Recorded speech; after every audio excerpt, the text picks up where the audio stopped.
آج میں اسلام میں معافی کے تصور پر گہرائی سے غور کر رہا ہوں اور خود کو چیلنج دے رہا ہوں کہ روزمرہ زندگی میں پورے ایک ہفتے تک اس پر عمل کروں۔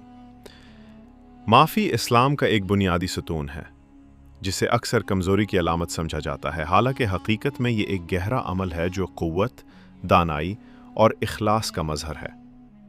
جب ہم کسی کو معاف کرتے ہیں تو ہم صرف اس زخم کو نہیں بھلاتے جو اس نے ہمیں دیا، بلکہ ہم اپنے دل سے نفرت، غصے اور انتقام کے بوجھ کو بھی اتار دیتے ہیں۔ قرآن ہمیں سکھاتا ہے کہ معافی نہ صرف دوسروں کے ساتھ بلکہ اپنے اندرونی سکون کے لیے بھی ضروری ہے۔ جب ہم معاف کرتے ہیں تو ہم شفا اور سکون کے دروازے کھول دیتے ہیں۔ معافی کا سب سے مشکل پہلو دوسروں کے ظلم پر دل میں پیدا ہونے والی نفرت اور انصاف کی خواہش کو قابو میں رکھنا ہوتا ہے۔ جب ہمیں کسی نے تکلیف دی ہو تو دل میں انتقام اور غصے کا آنا فطری ہے۔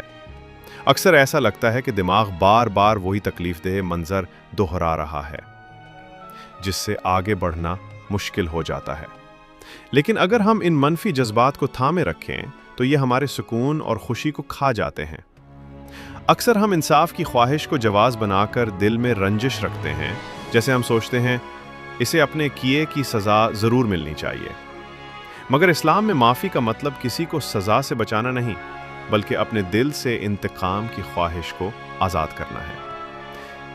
انصاف ضرور اہم ہے، لیکن اس کی طلب ہمارے اپنے قلبی سکون پر غالب نہیں آنی چاہیے۔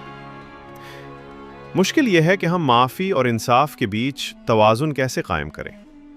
خاص طور پر جب زخم تازہ ہو تو معاف کرنا بہت سخت ہوتا ہے، لیکن قرآن بار بار ہمیں معاف کرنے کی تلقین کرتا ہے، نہ صرف دوسروں کے لیے بلکہ خود اپنی خاطر۔ نبی کریم صلی اللہ علیہ وسلم معافی کا بہترین نمونہ ہے۔ آپ نے شدید مظالم اور تکالیف کے باوجود ان دشمنوں کو معاف کیا جنہیں سزا دینا ممکن تھا۔ یہ معافی کسی کمزوری کا مظاہرہ نہ تھی، بلکہ آپ کے ایمان اور امن کے عزم کی علامت تھی۔ قرآن کریم میں معافی سے متعلق کئی آیات موجود ہیں، جیسے کہ اور چاہیے کہ وہ معاف کر دیں اور درگزر کریں۔ کیا تم نہیں چاہتے کہ اللہ تمہیں معاف کر دے؟ یہ آیت ہمیں سکھاتی ہے کہ دوسروں کو معاف کرنا خود اللہ کی مغفرت حاصل کرنے کا ذریعہ ہے۔ معافی دینا اور لینا دونوں ایک دوسرے سے جڑے ہوئے ہیں۔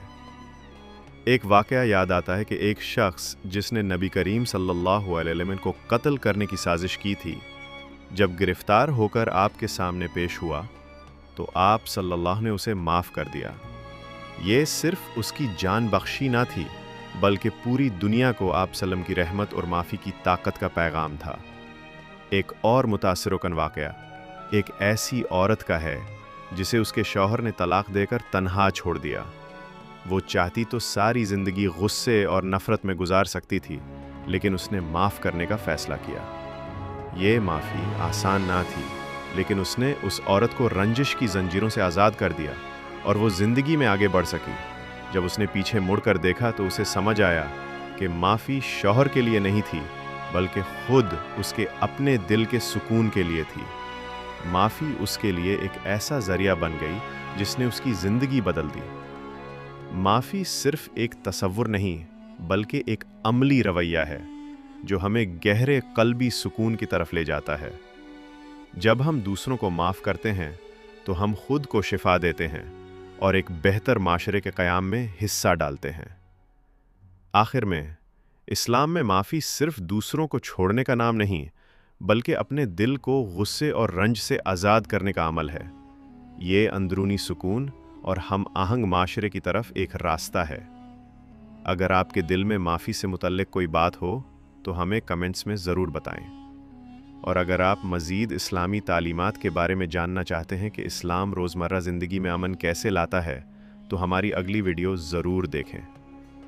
شکریہ، اور انشاءاللہ اگلی ویڈیو میں ملاقات ہوگی۔